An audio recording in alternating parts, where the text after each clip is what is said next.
ê ê đặc biệt tôi đo thông trong hai ru mà cứ đau xa tay nè bà đây trên trăm con tăng vì ba trước là hôm đó về đi cô thông hơi biết đâu ấy có đòi có mình tay bỏ bóng cô prong đèn đi lời cô đằng này tha mà hồ như chim chỉ riêng đôi tay mình đã soi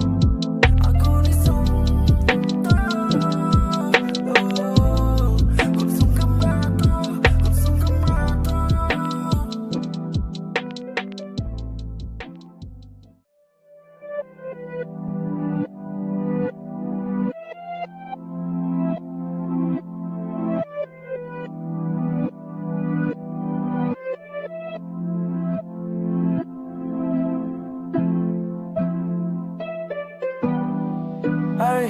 ê đặc biệt tôi đo thông trong hai ru mà cứ đau xa tay nè bà đây trên trăm con tăng vì ba trước là hôm đó về đi cô thông hơi biết đâu ấy có đòi có mình